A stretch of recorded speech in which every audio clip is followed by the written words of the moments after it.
Después vamos a hacer alguna actividad con este reportaje. Y por ahí estaba pensando recién si se puede vincular con el otro, con el primer reportaje que vimos al filósofo coreano que hablaba de, de la Big Data y básicamente lo relacionaba con el coronavirus y demás, eh, entre otras cosas, por supuesto. Pero se me acababa de ocurrir, sobre todo por lo que dice el reportaje. Es muy interesante, es de una investigadora francesa, Anne-Marie Chartier, se llama, es doctora en educación y que ha estudiado las formas en las cuales las, las diferentes sociedades y las diferentes etapas a lo largo de la historia se han ido educando las personas, ¿no? Eh, entonces ella es una investigadora que va para atrás y por lo que investigué, por lo que estuve viendo yo, hace un recorrido hacia atrás, digamos, y ve las diferentes formas en las que eh, el, las sociedades han ido adquiriendo conocimientos de diferentes formas, ¿no? Eh, y cómo era la enseñanza en los diferentes siglos anteriores para llegar a la actualidad y tratar de ver qué tenemos hoy y qué nos ha aportado la educación, el aprendizaje eh, en en tiempos anteriores al actual, ¿no? Voy a poner a grabar. Bien, entonces, como les decía, es una investigadora francesa eh, y que básicamente lo que me interesó de esta entrevista es que habla de la lectura, de la escritura, de la comprensión, de la interpretación. Eh, yo siempre les digo que si bien es una entrevista que apunta, digamos, a la educación en general, y al aprendizaje, a la alfabetización académica o a la alfabetización eh, en, en, en alguno de los puntos, la pensemos a esta entrevista en el sentido general y a la vez específico de la alfabetización académica, ¿no? Es decir, desde el punto de vista general, podemos ir reconociendo diferentes, diferentes posturas, diferentes ítems, diferentes eh, lugares en los cuales nos vamos a ver relacionados o reflejados de alguna manera. Pero también, digo, pensémosla en el sentido de la materia que estamos cursando, en el sentido de la alfabetización, y vinculándola también con la otra materia, con metodología de la investigación. Porque en diferentes partes de la entrevista ustedes van a ver, cuando la lean, que aparece lo que a mí me interesa o lo que yo veo ahí, es que es el cambio de paradigma, ¿no? Cuando hablamos de paradigma siempre hablamos de una, una nueva forma de ver el mundo, una nueva visión o una tecnología que irrumpe de algún modo y que nos hace ver nuestra situación de una determinada manera o diferente a la cual ya veníamos acostumbrados a verla. Por eso siempre hablamos del saber vulgar y del saber científico, ¿no? Cuando aparece una nueva forma, una nueva tecnología, una nueva aplicación o algo del orden de la vinculación en tipos de redes sociales, por ejemplo, bueno, ahí ya estamos hablando de un nuevo paradigma, ¿no?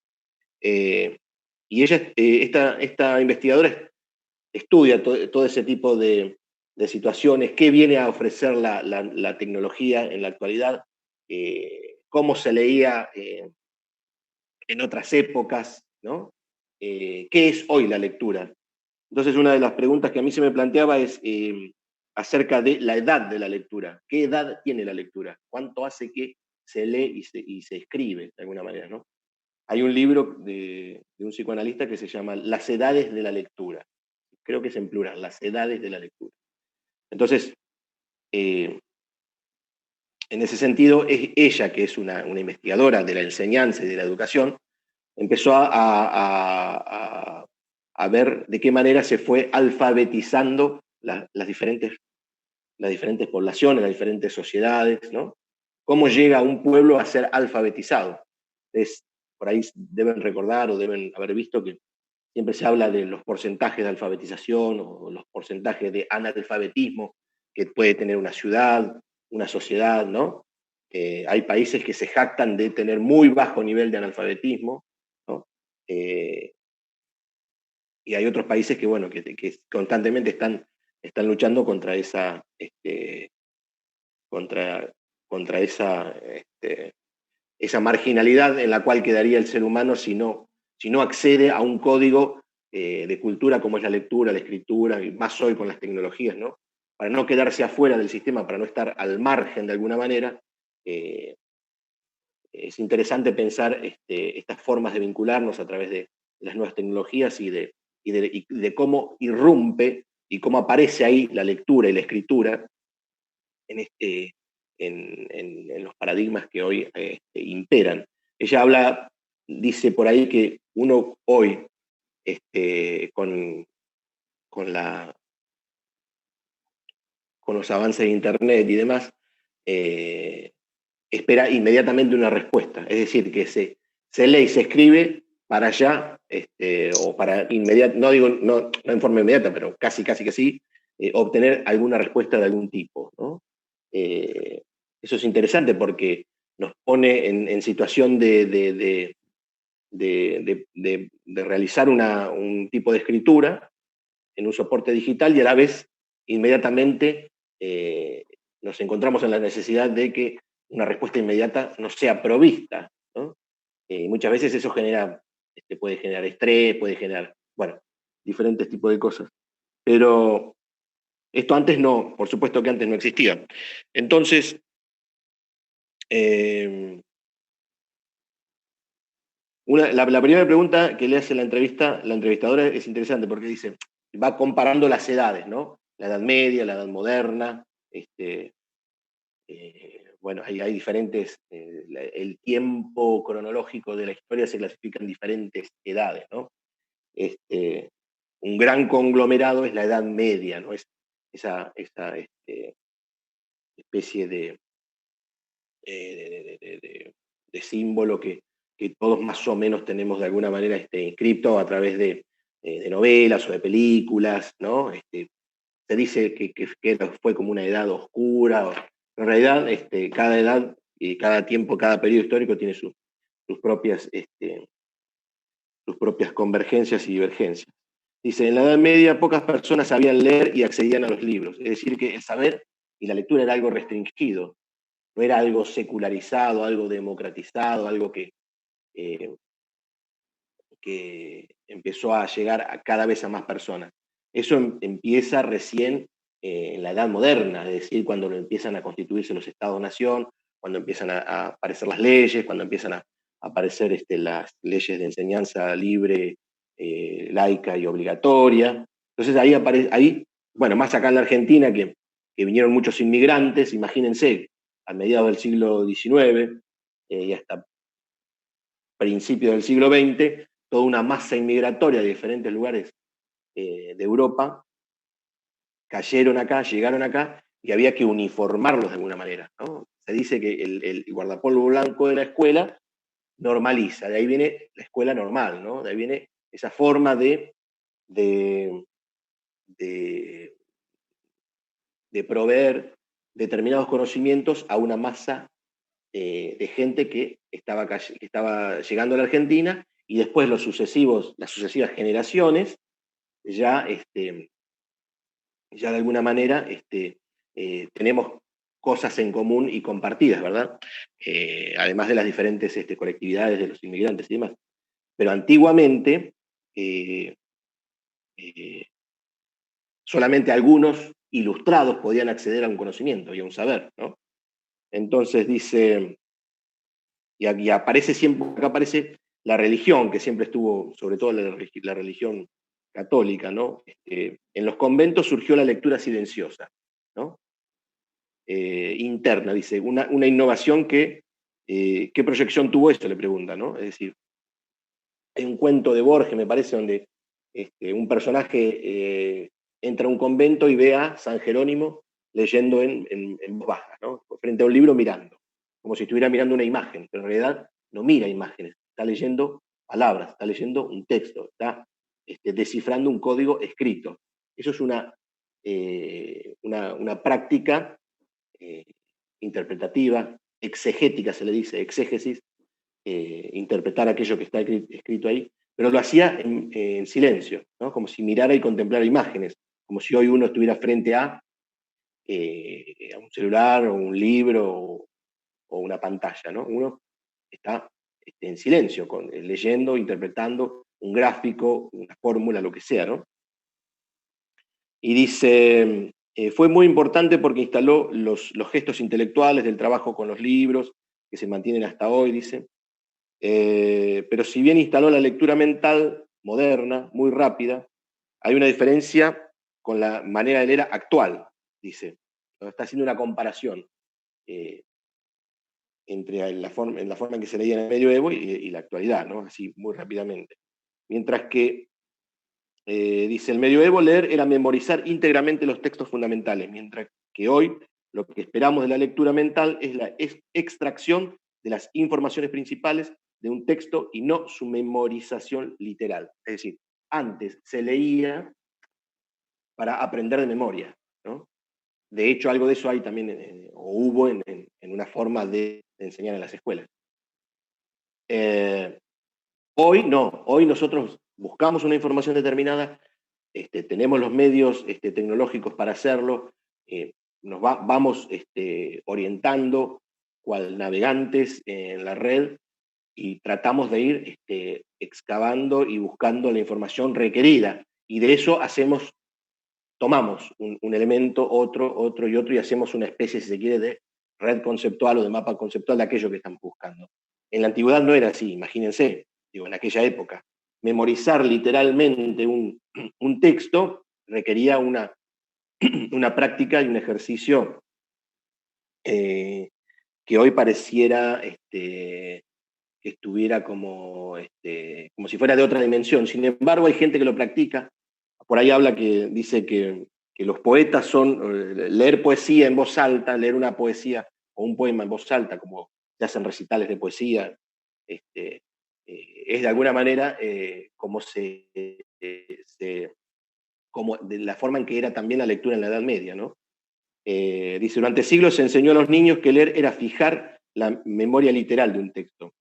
Dice, y los saberes que eran considerados fundamentales para los niños eran los religiosos, los cuales son leídos, repetidos, cantados, recitados, ¿no? A los chicos les queda con la melodía la letra de la música, ¿no? Entonces esos son formas de adquirir un conocimiento que está ligado con la memoria, ¿no? Hoy la memoria viaja digitalmente, ¿no? Está ligada a otro tipo de representaciones, a otro tipo de conceptos, de gráficos, de ilustraciones, ¿no? Disculpe, profe, le Sí, escribieron en el chat que una compañera quiere ingresar. Carolina debe ser. Bueno, entonces,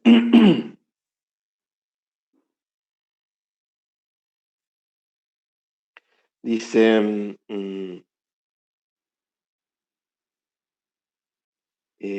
entonces, toda aquella forma de emprender y de comprender un dogma, ¿no? Si se quiere, la letra con sangre entra, como decía el Quijote, es decir, era todo a base de repetición, a base de saberes religiosos, ¿no? Eran repetidos, cantados, recitados, ¿no? Entonces se pregunta, dice, la minoritaria lectura de poesía en parte parece tener que ver con la falta de lectura en voz alta. ¿Por qué ya se dejó de leer en voz alta en algún momento? ¿No? Antes se leía más en voz alta. Dice que los poetas o aquellos que escriben poesía y hacen recitales y demás están más vinculados a aquella forma antigua en la que se leía en voz alta. Pero en un momento determinado hubo un cambio de paradigma, volviendo sobre las formas de mirar desde el punto de vista científico, formal, estructural, y empezó a leerse en voz baja, ¿no?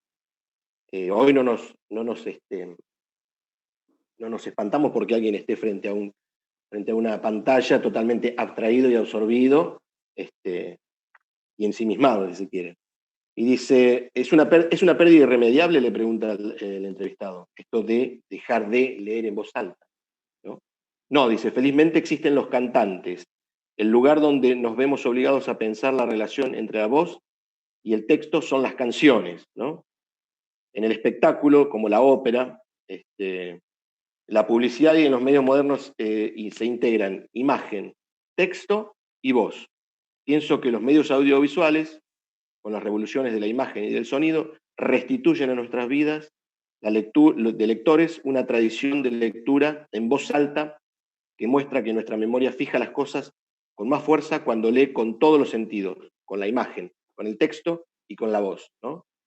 Esa es una forma de visualizar, de leer y de atrapar un concepto, ¿no? Y de internalizarlo. Entonces, de que estas nuevas revoluciones tecnológicas que aparecieron de un tiempo a esta parte, en donde aparece la imagen, aparece el sonido, aparece el texto, parece como si estuviera hablando de cine, del cine, ¿no? En el cine hay imagen en movimiento, hay música incidental y hay texto, hay voz, ¿no? Entonces, uno puede recordar una película, una imagen, y eso de alguna manera nos retrotrae hacia aquel periodo anterior a la Edad Media o en aquella época anterior a la que aparece la lectura en silencio, ¿no? Porque dice que aquellos textos eran muy coloridos, tenían diferentes colores, diferentes formas, diferentes figuras, y que cuando aparece la imprenta, habla de la galaxia Gutenberg, cuando habla de la galaxia Gutenberg, primero les va a remitir a un libro y a un autor, Marshall McLuhan, que fue un investigador de la comunicación y demás. Pero en realidad habla de Gutenberg. Gutenberg fue el que inventó la imprenta, y ahí aparece otro cambio de paradigma, y aparece otra forma de leer, ¿no? Antes solamente leían y escribían los copistas, los que estaban en los conventos, los que tenían y poseían el latín como el idioma vehiculizador de la cultura, como lo es hoy, como lo fue en un momento el francés, como lo es hoy el inglés, ¿no? Era una lengua de cultura. El vulgo hablaba las lenguas que después fueron las que derivaron del latín como la nuestra. Pero ellos hablaban en latín, escribían en latín, igual que los antiguos griegos. Entonces solamente algunos tenían esa posibilidad. De repente aparece la imprenta, y eso hace que se secularice. Cuando se habla de secularización, quiere decir que se democratiza y empiezan a aparecer las primeras ediciones de la Biblia, empieza a aparecer el libro como objeto, y que puede estar acá o allá o en cualquier lado, ¿no? Si se lo transporta y se lo lleva de un lugar a otro, es decir, que la cultura empieza a viajarse, empieza a desplazarse, empieza a moverse del lugar, ¿no? Me quedé pensando en eso de la canción, ¿no? De cómo las canciones tienen esa impronta del texto y de la música, ¿no?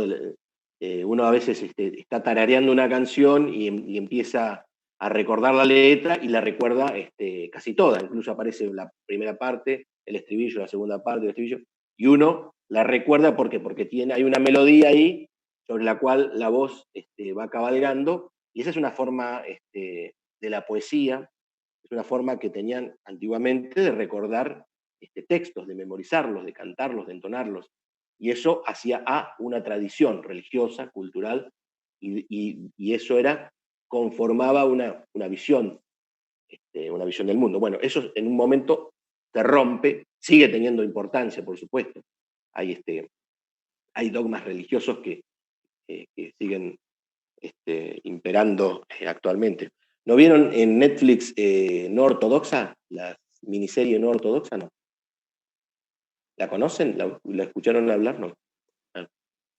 es interesante, es profe. una Sí, profe, es miniserie. muy linda serie, muy linda. Es una miniserie. Sí, sí, son 6 capítulos, me parece, 4 o 6 Sí, capítulos. sí, pero la verdad es que está muy bien abordada. ¿Quién habla? ¿Cintia? Sí, soy yo. Estoy con el nene, por eso no tengo la cámara.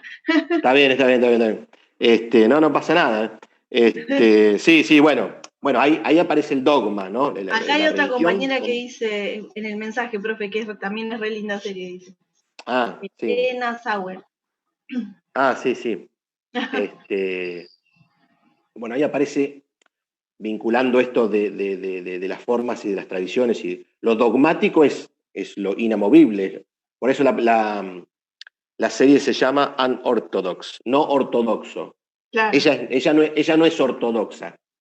Ella no, es para más nada. liberal, si se quiere, es una chica que pertenece a una religión y quiere salir de ese paradigma, de esa visión del mundo. Dice, quiero algo más que esto, ¿no? Ortodoxia quiere decir orto, es ortografía, orto quiere decir corrección, grafos, ortografía, corregir el grafo. Ortodoxia es la doxa es opinión, entonces es la opinión correcta y no otra, ¿no? No ortodoxo o heterodoxia serían diferentes doxas, ¿no? Diferentes opiniones. Entonces ella quiere salir de ese mundo, ¿no? Entonces cuando se rompe este paradigma del medioevo, aparece la galaxia Gutenberg, pero la imprenta, la invención de la imprenta hace que, dice acá, la galaxia Gutenberg perdió el mundo de la imagen y del color para entrar en el mundo del blanco y negro, ¿no? Es decir, un libro impreso negro sobre blanco, ¿no? Profe, Sí. Sí. disculpe que lo interrumpa. No sé si había leído, pero había gente esperando, ¿puede ser? Eh, Para entrar. yo estoy activando todos acá. Ah, bien, bien. No, entonces capaz que lo leí tarde. No tengo a nadie más. Ah, bien, gracias. No, nada.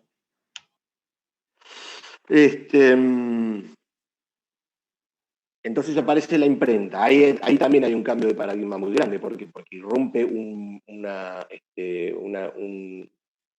modelo tecnológico totalmente diferente, ¿no? Primero fueron en formas manuscritas, después sobre un papiro, sobre algún cuero, sobre algún palimpsesto, no sé si escucharon la palabra, quiere decir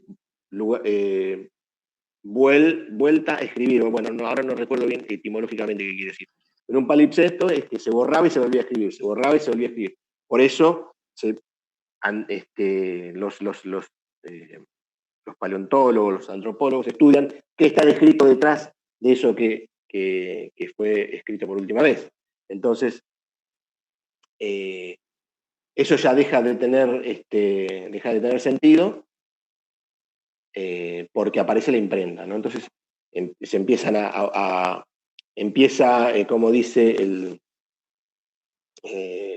Marshall McLuhan, creo que dice, el Homo typographicus. Está el Homo sapiens, el Homo economicus, el hombre sapiens, el hombre económico con la introducción del capitalismo, que era lo que estábamos viendo en economía, y aquí aparece el Homo tipográfico, por decirlo genéricamente. Hoy ya eso queda un poco de modelo. Pero la tipografía de la nueva invención, que es la imprenta, de alguna manera es un nuevo código, una nueva forma de relacionarse con la cultura y con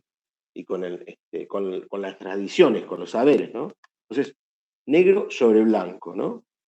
Dice, un mundo gris, dice. Por eso dice que las nuevas tecnologías audiovisuales de alguna manera restituyen aquel antiguo esplendor del dibujo, de los colores y de los textos manuscritos. Uno agarra por ahí un libro de 1300, 1400 y tienen colores, tienen diferentes formas de tipografía, tienen dibujos, ¿no? Por eso piensa la imagen y la palabra, ¿no? Y ese tipo de cuestiones. Ese descubrimiento extraordinario de la modernidad, la imprenta, dice, en parte suprimió la riqueza tradicional de la tradición medieval que vinculaba la imagen de color y texto, dice. En la modernidad, es decir, en los albores de la constitución de los Estados-nación, y de donde cada país y pueblo se organiza, la modernidad, la introducción de imágenes en el texto exigió un largo tiempo de trabajo tecnológico hasta llegar a insertar las viñetas, las pequeñas láminas en el interior de los libros. En la actualidad, dice, reencontramos la riqueza estética medieval en textos que incluyen imágenes en color. La novedad es el sonido, dice. Texto, imagen, color, sonido, están conectados en los nuevos soportes tecnológicos. Es decir, hay toda una nueva, un nuevo paradigma, un nuevo cambio un nuevo cambio, ¿no? Hoy podemos leer ebooks, podemos buscar en internet, pero bueno, todo eso es estudiado por esta investigadora, que encuentra que algo de un nuevo cambio, un nuevo paradigma, se asemeja a algo que ya había existido antes. Por eso investiga lo que pasó anteriormente, ¿no? Para eso sirve la investigación, y para eso sirve, porque dice, en un reportaje en YouTube, que por ahí se lo subo, que está muy interesante, dice, porque se dice cuáles eran las carencias que teníamos, que había antes. Siempre se nombra lo que faltó, pero no se nombra lo que se hizo bien o aquello que realmente aportó, ¿no?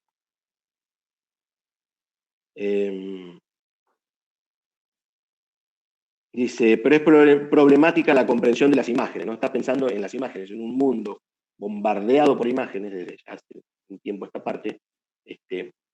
Uno se podría preguntar qué es una imagen, qué valor tiene, cómo decodificarla. Dice, el procesamiento de la imagen no es secuencial o lineal, como la lectura, como la tipografía, como lo es el procesamiento del texto escrito, dice. Y hay interacciones, entre la imagen y el texto que no son fáciles de analizar, dice. No hay un procedimiento de lectura de imágenes que pueda enseñarse como se enseña la alfabetización. Se puede enseñar a leer, se enseñan las estructuras gramaticales, se enseñan los conceptos con los cuales pensamos, hablamos, pero dice, es muy difícil enseñar, no se enseña una imagen como la misma manera en que se enseña los procedimientos de alfabetización. Y dice, por otra parte, ustedes conocen la famosa frase esa que dice, una imagen vale más que 1000 palabras, ¿no? Pero bueno, ¿realmente es así o necesitaríamos interpretarla de una manera determinada, diferente a la forma en la cual leemos textos? Pero bueno, sin interpretación no habría imágenes tampoco.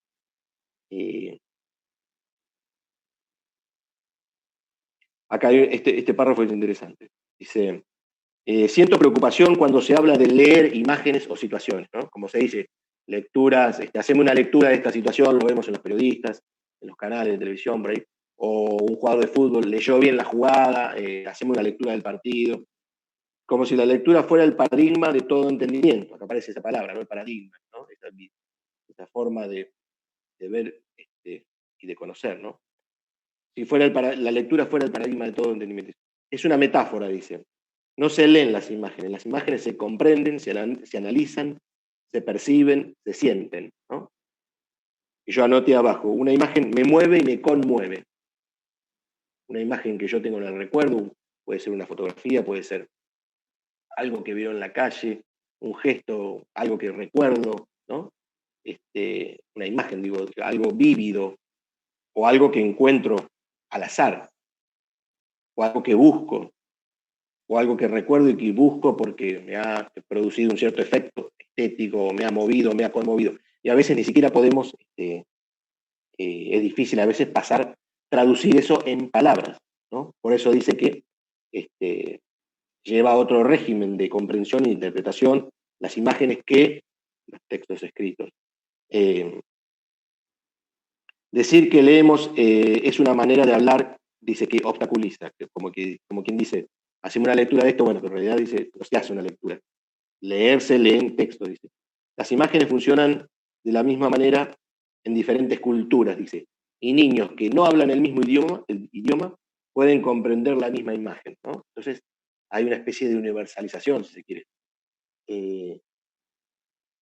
Que las diferentes lenguas se ven obstaculizadas porque cada uno habla una lengua diferente. Sin embargo, hay imágenes que,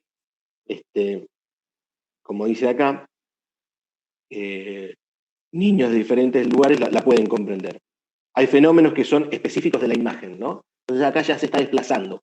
Va de